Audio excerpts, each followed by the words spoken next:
గ్రామీణ ప్రాంతాలలో ఉద్యోగాలు లేక పని లేక అవసరం పడతా ఉన్నారు.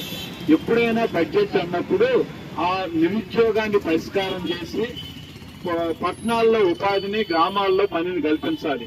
కానీ నరేంద్ర మోడీ ప్రభుత్వం ఉపాధిని కల్పించకపోగా ఉన్న ఉపాధిని హరించేటట్టుగా ఈ బడ్జెట్ లో చర్యలు తీసుకున్నారు. ఎందుకు ఈ మాట చెప్తున్నాం? కార్పొరేట్లు వాళ్ళు ఇష్టం వచ్చినట్టుగా సంపాదించుకుంటున్నారు, వాళ్ళు ఇష్టం వచ్చినట్టుగా వనరులన్నీ కాజేస్తా ఉన్నారు. ఇప్పుడు ఆ కార్పొరేట్లకు అనుకూలంగా అంటే మన డబ్బును ఖర్చు పెట్టి వాళ్ళకందరికి రోడ్లు వేస్తారంట, పార్కులు కడతారంట, బిల్డింగులు కడతారంట, వారి మీద అదనమైన పనులు. నేను అడుగుతున్న నరేంద్ర మోడీని, మొదటిసారిగా ఈ బడ్జెట్ లో గతంలో కార్పొరేట్ ట్యాక్సులు ఎక్కువగా ఉంటాయి, పరోక్ష ట్యాక్సులు తక్కువగా ఉంటాయి. కానీ ఈ బడ్జెట్ లో 11 లక్షల కోట్లు కార్పొరేట్ ట్యాక్సులు అయితే 13 లక్షల కోట్లు పరోక్ష ట్యాక్సులు. అంటే అనంతపురంలో చిల్లర దుకాణాల దగ్గర నుంచి మనం కొనే ప్రతి వస్తువు మీద పన్నులు వేయటం ద్వారా 13 లక్షల కోట్ల రూపాయలు ఈ ప్రభుత్వం సంపాదించింది. ప్రభుత్వం దృష్టి అంతా ఉత్పత్తి చేయాలా, సరుకులు పెంచాలా, లేకపోతే మేము అవి చేస్తాం అని చెప్పారు. మనం అడుగుతుంది, సరుకులు లేక నిరుద్యోగం తగ్గుతుందా, నిరుద్యోగం పెరుగుతుందా? ఉత్పత్తి లేకపోవటం వల్ల నిరుద్యోగం కాదు, ప్రజల కొనుగోలు శక్తి లేదు. ప్రజల కొనుగోలు శక్తి లేకుండా ఉత్పత్తి చేసి ఏం చేస్తాం, ఎవరికి ఇస్తాం, ఎలాంటివి తీసుకుంటాం? కాబట్టి నరేంద్ర మోడీ ప్రభుత్వం కార్పొరేట్ల గురించి, కంపెనీల గురించి, ధనవంతుల గురించి ఆలోచిస్తున్నారు తప్ప పేదల గురించి కానీ, పట్టణ ప్రజానీకం గురించి కానీ, సామాన్య ప్రజల గురించి కానీ ఈ బడ్జెట్ ఆలోచన చేయటం లేదు. కాబట్టి నిరుద్యోగాన్ని పెంచే బడ్జెట్ తప్ప నిరుద్యోగాన్ని తగ్గించే బడ్జెట్ కాదని మనం భావిస్తా ఉన్నాం. ఈ రెండోది ఏమిటి? ధరలు పెరుగుతున్నాయి, అలాగనే ఆకలి చావులు పెరుగుతా ఉన్నాయి, వలసలు పెరుగుతా ఉన్నాయి. వాటన్నింటికీ పరిష్కారం చూపించేటట్టుగా ప్రజా పంపిణీ వ్యవస్థలో డబ్బులు ఎక్కువ కేటాయించాలా, అలాగే రైతులకు ఎక్కువ డబ్బులు కేటాయించాలా, కార్మికుల వేతనాలు పెంచడానికి డబ్బులు ఎక్కువ కేటాయించాలా, అలాగనే ధరలు తగ్గించడానికి కల్పించాలా. కానీ ఆశ్చర్యకరమైనది ఏమిటంటే రైతులకి, ఫెర్టిలైజర్కి బడ్జెట్ లో నిధులు తగ్గించారు, ఆహార భద్రతకి ఈ బడ్జెట్ లో నిధులు పెంచలేదు. అలాగనే రైతులు ఎంఎస్ అడుగుతా ఉంటే దాని గురించి కూడా ఈ బడ్జెట్ లో ఎలాంటి ప్రస్తావన చేయలేదు. కాబట్టి ఇది ధరలను పెంచే బడ్జెట్ తప్ప ధరలు తగ్గించే బడ్జెట్ కాదని మనం భావిస్తా ఉన్నాం. ఈ మూడోదేమిటి? దేశంలో ఆర్థిక అసమానతలు పెరుగుతున్నాయంటే మన సంపద, మన దేశంలో 250 నుంచి 300 లక్షల కోట్ల జీడీపీ ఉంటే ప్రతి సంవత్సరం 50 లక్షల కోట్ల బడ్జెట్ పెడతా ఉంటే ఈ వచ్చే ఆదాయాలన్నీ కూడా 100కి 10 మందిగా ఉన్నటువంటి కంపెనీలకి, కార్పొరేట్లకి, ధనవంతులకి మన సంపదలో 70% వారికే చెందుతా ఉంది. అంటే క్రమక్రమంగా ₹1 ఇస్తే ఆ రూపాయలు గతంలో 40 పైసలు ప్రజలకు వస్తే 60 పైసలు ధనవంతులకు వచ్చినాయి. కానీ ఇప్పుడు రూపాయలు 90 పైసలు ధనవంతులకు పోతా ఉన్నాయి, 10 పైసలు మాత్రం మనకు వస్తా ఉన్నాయి. ఇలాంటి ఆర్థిక అసమానతలు తగ్గించండి అని మనం అడుగుతా ఉంటే నరేంద్ర మోడీ ప్రభుత్వం 53 లక్షల కోట్లు పెట్టి దాంట్లో పేదలకు ఎంత ఇచ్చారు? విద్యకి బడ్జెట్ తగ్గించారు, వైద్యానికి తగ్గించారు, ఉపాధి హామీకి తగ్గించారు, రూరల్ డెవలప్మెంట్ కి తగ్గించారు, అలాగనే వెనుకబడ్డ ప్రాంతాలకు తగ్గించారు. కాబట్టి ఈ బడ్జెట్ ఆర్థిక అసమానతలు పెంచే బడ్జెట్ తప్ప ఇది ప్రజలకు సౌకర్యాలు కలుగజేసే బడ్జెట్ కాదు. కాబట్టి 53 లక్షల కోట్లలో అంబానీలకి, అదానీలకి, టాటాలకి, బిర్లాలకి, గ్రామీణ ప్రాంతంలో ఉన్నటువంటి ధనవంతులకు ఎక్కువ నిధులు ఉపయోగిస్తా ఉన్నారు. ఉపాధి హామీకి 3 లక్షల కోట్లు ఇవ్వండి 95 వేల కోట్లు మాత్రమే ఇచ్చారు. అలాగనే రాష్ట్రాలకు నిధులు ఇవ్వండి మొండి చేసి ఉంచారు. ఆశ్చర్యకరం ఏమిటంటే చంద్రబాబు నాయుడు గారు, కేరళ ముఖ్యమంత్రి గారు ఈ బడ్జెట్ కేటాయింపులు బాగలేదని చెప్పారు, కర్ణాటక ముఖ్యమంత్రి గారు చెప్పారు, తమిళనాడు ముఖ్యమంత్రి గారు చెప్పారు, కేరళ ముఖ్యమంత్రి గారు అయితే స్పష్టంగా ఈ బడ్జెట్ పేదరికాన్ని పెంచింది, కొనుగోలు శక్తిని పెంచదు, దేశం దివాలా తీస్తుంది, విదేశీ కంపెనీలు దోసుకు తింటాయని కేరళ ముఖ్యమంత్రి గారు అంటే చంద్రబాబు నాయుడు గారు అంటున్నారు ఏమిటంటే ఈ బడ్జెట్ వల్ల టూరిజం పెరిగిద్దంట, టూరిజానికి బూస్టప్ వస్తుందంట. చంద్రబాబు నాయుడు గారు మీ మైండ్ ఏమన్నా మోకాల్లోకి వచ్చిందా?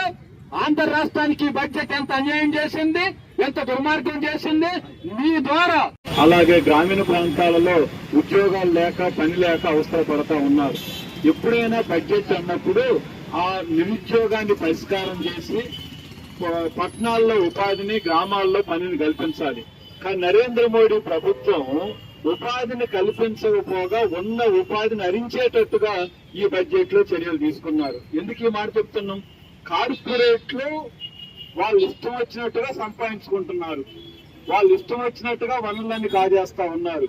ఇప్పుడు ఆ కార్పొరేట్లకు అనుకూలంగా అంటే మన డబ్బును ఖర్చు పెట్టి వాళ్ళకందరికి రోడ్లు వేస్తారంట, పార్కులు కడతారంట, బిల్డింగులు కడతారంట, వారి మీద అదనమైన పనులు. నేను అడుగుతున్న నరేంద్ర మోడీని, మొదటిసారిగా ఈ బడ్జెట్ లో గతంలో కార్పొరేట్ ట్యాక్సులు ఎక్కువగా ఉంటాయి, పరోక్ష ట్యాక్సులు తక్కువగా ఉంటాయి. కానీ ఈ బడ్జెట్ లో 11 లక్షల కోట్లు కార్పొరేట్ ట్యాక్సులు అయితే 13 లక్షల కోట్లు పరోక్ష ట్యాక్సులు. అంటే అనంతపురంలో చిల్లర దుకాణాల దగ్గర నుంచి మనం కొనే ప్రతి వస్తువు మీద పన్నులు వేయటం ద్వారా 13 లక్షల కోట్ల రూపాయలు ఈ ప్రభుత్వం సంపాదించింది. ప్రభుత్వం దృష్టి అంతా ఉత్పత్తి చేయాలా, సరుకులు పెంచాలా, లేకపోతే మేము అవి చేస్తాం అని చెప్పారు. మనం అడుగుతుంది, సరుకులు లేక నిరుద్యోగం తగ్గుతుందా, నిరుద్యోగం పెరుగుతుందా? ఉత్పత్తి లేకపోవడం వల్ల నిరుద్యోగం కాదు, ప్రజల కొనుగోలు శక్తి లేదు. ప్రజల కొనుగోలు శక్తి లేకుండా ఉత్పత్తి చేసి ఏం చేస్తాం, ఎవరికి ఇస్తాం, ఎలాంటివి తీసుకుంటాం?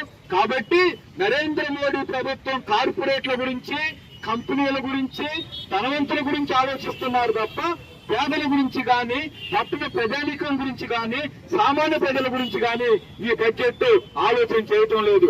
కాబట్టి నిరుద్యోగాన్ని పెంచే బడ్జెట్ తప్ప నిరుద్యోగాన్ని తగ్గించే బడ్జెట్ కాదని మనం భావిస్తా ఉన్నాం. ఈ రెండోది ఏమిటి? ధరలు పెరుగుతుంది, అలాగనే ఆకలి చావులు పెరుగుతా ఉన్నాయి, వలసలు పెరుగుతా ఉన్నాయి. వాటన్నింటికీ పరిష్కారం చూపించేటట్టుగా ప్రజా పంపిణీ వ్యవస్థలో డబ్బులు ఎక్కువ కేటాయించాలా, అలాగే రైతులకు ఎక్కువ డబ్బులు కేటాయించాలా, కార్మికుల వేతనాలు పెంచడానికి డబ్బులు ఎక్కువ కేటాయించాలా, అలాగనే ధరలు తగ్గించడానికి కల్పించాలా. కానీ ఆశ్చర్యకరమైనది ఏమిటంటే రైతులకి, ఫెర్టిలైజర్ కి బడ్జెట్ లో నిధులు తగ్గించారు, ఆహార భద్రతకి ఈ బడ్జెట్ లో నిధులు పెంచలేదు. అలాగనే రైతులు ఎంఎస్పీ అడుగుతా ఉంటే దాని గురించి కూడా ఈ బడ్జెట్ లో ఎలాంటి ప్రస్తావన చేయలేదు. కాబట్టి ఇది ధరలను పెంచే బడ్జెట్ తప్ప ధరలు తగ్గించే బడ్జెట్ కాదని మనం భావిస్తా ఉన్నాం. ఈ మూడోదేమిటి? దేశంలో ఆర్థిక అసమానతలు పెరుగుతున్నాయంటే మన సంపద, మన దేశంలో 250 నుంచి 300 లక్షల కోట్ల జీడీపీ ఉంటే ప్రతి సంవత్సరం 50 లక్షల కోట్ల బడ్జెట్ పెడతా ఉంటే ఈ వచ్చే ఆదాయాలన్నీ కూడా 100కి 10 మందిగా ఉన్నటువంటి కంపెనీలకి, కార్పొరేట్లకి, ధనవంతులకి మన సంపదలో 70% వారికే చెందుతా ఉంది. అంటే క్రమక్రమంగా ₹1 ఇస్తే ఆ రూపాయలు గతంలో 40 పైసలు ప్రజలకు వస్తే 60 పైసలు ధనవంతులకు వచ్చినాయి. కానీ ఇప్పుడు రూపాయలు 90 పైసలు ధనవంతులు పోతా ఉన్నాయి, 10 పైసలు మాత్రం మనకు వస్తా ఉన్నాయి. ఇలాంటి ఆర్థిక అసమానతలు తగ్గించండి అని మనం అడుగుతా ఉంటే నరేంద్ర మోడీ ప్రభుత్వం 53 లక్షల కోట్లు పెట్టి దాంట్లో పేదలకు ఎంత ఇచ్చారు? విద్యకి బడ్జెట్ తగ్గించారు, వైద్యానికి తగ్గించారు, ఉపాధి హామీకి తగ్గించారు, రూరల్ డెవలప్మెంట్ కి తగ్గించారు, అలాగనే వెనుకబడ్డ ప్రాంతాలకు తగ్గించారు. కాబట్టి ఈ బడ్జెట్ ఆర్థిక అసమానతలు పెంచే బడ్జెట్ తప్ప ఇది ప్రజలకు సౌకర్యాలు కలుగజేసే బడ్జెట్ కాదు. కాబట్టి 53 లక్షల కోట్లలో అంబానీలకి, అదానీలకి, టాటాలకి, బిర్లాలకి, గ్రామీణ ప్రాంతంలో ఉన్నటువంటి ధనవంతులకు ఎక్కువ నిధులు ఉపయోగిస్తా ఉన్నారు. ఉపాధి హామీకి 3 లక్షల కోట్లు ఇవ్వండి 95 వేల కోట్లు మాత్రమే ఇచ్చారు. అలాగనే రాష్ట్రాలకు నిధులు ఇవ్వండి బడి చేసి ఉంచారు. ఆశ్చర్యకరం ఏమిటంటే చంద్రబాబు నాయుడు గారు, కేరళ ముఖ్యమంత్రి గారు ఈ బడ్జెట్ కేటాయింపు బాగలేదని చెప్పారు, కర్ణాటక ముఖ్యమంత్రి గారు చెప్పారు, తమిళనాడు ముఖ్యమంత్రి గారు చెప్పారు, కేరళ ముఖ్యమంత్రి గారు అయితే స్పష్టంగా ఈ బడ్జెట్ పేదరికాన్ని పెంచింది, కొనుగోలు శక్తిని పెంచదు, దేశం దివాళా తీస్తుంది, విదేశీ కంపెనీలు దోసుకు తింటాయని కేరళ ముఖ్యమంత్రి గారు అంటే చంద్రబాబు నాయుడు గారు అంటున్నారు ఏమిటంటే ఈ బడ్జెట్ వల్ల టూరిజం పెరిగిద్దంట, టూరిజానికి బూస్టప్ వస్తుందంట. చంద్రబాబు నాయుడు గారు మీ మైండ్ ఏమన్నా మోకాల్లోకి వచ్చిందా? ఆంధ్ర రాష్ట్రానికి బడ్జెట్ ఎంత అన్యాయం చేసింది, ఎంత దుర్మార్గం చేసింది మీ ద్వారా. అలాగే గ్రామీణ ప్రాంతాలలో ఉద్యోగాలు లేక, పని లేక అవసరపడతా ఉన్నారు. ఎప్పుడైనా బడ్జెట్ అన్నప్పుడు ఆ నిరుద్యోగాన్ని పరిష్కారం చేసి పట్టణాల్లో ఉపాధిని, గ్రామాల్లో పనిని కల్పించాలి. కానీ నరేంద్ర మోడీ ప్రభుత్వం ఉపాధిని కల్పించకపోగా ఉన్న ఉపాధిని హరించేటట్టుగా ఈ బడ్జెట్ లో చర్యలు తీసుకున్నారు. ఎందుకు ఈ మాట చెప్తున్నాం? కార్పొరేట్లు వాళ్ళు ఇష్టం వచ్చినట్టుగా సంపాదించుకుంటున్నారు, వాళ్ళు ఇష్టం వచ్చినట్టుగా వనరులన్నీ కాజేస్తా ఉన్నారు. ఇప్పుడు ఆ కార్పొరేట్లకు అనుకూలంగా అంటే మన డబ్బును ఖర్చు పెట్టి వాళ్ళకందరికి రోడ్లు వేస్తారంట, పార్కులు కడతారంట, బిల్డింగ్లు కడతారంట, వారి మీద అదనమైన పనులు. నేను అడుగుతున్న నరేంద్ర మోడీని, మొదటిసారిగా ఈ బడ్జెట్ లో గతంలో కార్పొరేట్ ట్యాక్సులు ఎక్కువగా ఉంటాయి, పరోక్ష ట్యాక్సులు తక్కువగా ఉంటాయి. కానీ ఈ బడ్జెట్ లో 11 లక్షల కోట్లు కార్పొరేట్ ట్యాక్సులు అయితే 13 లక్షల కోట్లు పరోక్ష ట్యాక్స్. అంటే అనంతపురంలో చిల్లర దుకాణాల దగ్గర నుంచి మనం కొనే ప్రతి వస్తువు మీద పన్నులు వేయటం ద్వారా 13 లక్షల కోట్ల రూపాయలు ఈ ప్రభుత్వం సంపాదించింది. ప్రభుత్వం దృష్టి అంతా ఉత్పత్తి చేయాలా, సరుకులు పెంచాలా, లేకపోతే మేము అవి చేస్తాం అని చెప్పారు. మనం అడుగుతుంది, సరుకులు లేక నిరుద్యోగం తగ్గుతుందా, నిరుద్యోగం పెరుగుతుందా? ఉత్పత్తి లేకపోవడం వల్ల నిరుద్యోగం కాదు, ప్రజల కొనుగోలు శక్తి లేదు. ప్రజల కొనుగోలు శక్తి లేకుండా ఉత్పత్తి చేసి ఏం చేస్తాం, ఎవరికి ఇస్తాం, ఎలాంటివి తీసుకుంటాం? కాబట్టి నరేంద్ర మోడీ ప్రభుత్వం కార్పొరేట్ల గురించి, కంపెనీల గురించి, ధనవంతుల గురించి ఆలోచిస్తున్నారు తప్ప పేదల గురించి కానీ, పట్టణ ప్రజానీకం గురించి కానీ, సామాన్య ప్రజల గురించి కానీ ఈ బడ్జెట్ ఆలోచన చేయటం లేదు. కాబట్టి నిరుద్యోగాన్ని పెంచే బడ్జెట్ తప్ప నిరుద్యోగాన్ని తగ్గించే బడ్జెట్ కాదని మనం భావిస్తా ఉన్నాం. ఈ రెండోది ఏమిటి? ధరలు పెరుగుతున్నాయి, అలాగనే ఆకలి చావులు పెరుగుతా ఉన్నాయి, వలసలు పెరుగుతా ఉన్నాయి. వాటన్నింటికీ పరిష్కారం చూపించేటట్టుగా ప్రజా పంపిణీ వ్యవస్థకు డబ్బులు ఎక్కువ కేటాయించాలా, అలాగే రైతులకు ఎక్కువ డబ్బులు కేటాయించాలా, కార్మికుల వేతనాలు పెంచడానికి డబ్బులు ఎక్కువ కేటాయించాలా, అలాగనే ధరలు తగ్గించడానికి కల్పించాలా. కానీ ఆశ్చర్యకరమైనది ఏమిటంటే రైతులకి, ఫెర్టిలైజర్ కి బడ్జెట్ లో నిధులు తగ్గించారు, ఆహార భద్రతకి ఈ బడ్జెట్ లో నిధులు పెంచలేదు. అలాగనే రైతులు ఎంఎస్ అడుగుతా ఉంటే దాని గురించి కూడా ఈ బడ్జెట్ లో ఎలాంటి ప్రస్తావన చేయలేదు. కాబట్టి ఇది ధరలను పెంచే బడ్జెట్ తప్ప ధరలు తగ్గించే బడ్జెట్ కాదని మనం భావిస్తా ఉన్నాం. ఈ మూడోది ఏమిటి? దేశంలో ఆర్థిక అసమానతలు పెరుగుతున్నాయంటే మన సంపద, మన దేశంలో 250 నుంచి 300 లక్షల కోట్ల జీడీపీ ఉంటే ప్రతి సంవత్సరం 50 లక్షల కోట్ల బడ్జెట్ పెడతా ఉంటే ఈ వచ్చే ఆదాయాలన్నీ కూడా 100కి 10 మందిగా ఉన్నటువంటి కంపెనీలకి, కార్పొరేట్లకి, ధనవంతులకి మన సంపదలో 70% వారికే చెందుతా ఉంది. అంటే క్రమక్రమంగా ₹1 ఇస్తే ఆ రూపాయలు గతంలో 40 పైసలు ప్రజలకు వస్తే 60 పైసలు ధనవంతులకు వచ్చినాయి. కానీ ఇప్పుడు రూపాయలు 90 పైసలు ధనవంతులకు పోతా ఉన్నాయి, 10 పైసలు మాత్రం మనకు వస్తా ఉన్నాయి. ఇలాంటి ఆర్థిక అసమానతలు తగ్గించండి అని మనం అడుగుతా ఉంటే నరేంద్ర మోడీ ప్రభుత్వం 53 లక్షల కోట్లు పెట్టి దాంట్లో పేదలకు ఎంత ఇచ్చారు? విద్యకి బడ్జెట్ తగ్గించారు, వైద్యానికి తగ్గించారు, ఉపాధి హామీకి తగ్గించారు, రూరల్ డెవలప్మెంట్ కి తగ్గించారు, అలాగనే వెనుకబడ్డ ప్రాంతాలకి తగ్గించారు. కాబట్టి ఈ బడ్జెట్ ఆర్థిక అసమానతలు పెంచే బడ్జెట్ తప్ప ఇది ప్రజలకు సౌకర్యాలు కలుగజేసే బడ్జెట్ కాదు. కాబట్టి 53 లక్షల కోట్లలో అంబానీలకి, అదానీలకి, టాటాలకి, బిర్లాలకి, గ్రామీణ ప్రాంతంలో ఉన్నటువంటి ధనవంతులకు ఎక్కువ నిధులు ఉపయోగిస్తా ఉన్నారు. ఉపాధి హామీకి 3 లక్షల కోట్లు ఇవ్వండి 95 వేల కోట్లు మాత్రమే ఇచ్చారు. అలాగనే రాష్ట్రాలకు నిధులు ఇవ్వండి మొండి చేసి ఉంచారు.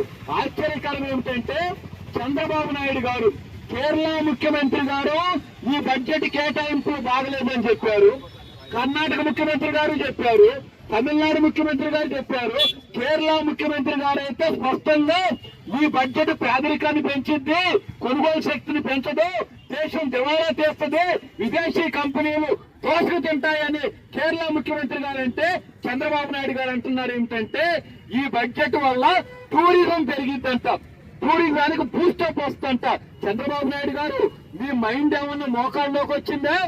ఆంధ్ర రాష్ట్రానికి బడ్జెట్ ఎంత అన్యాయం చేసింది, ఎంత దుర్మార్గం చేసింది మీ ద్వారా.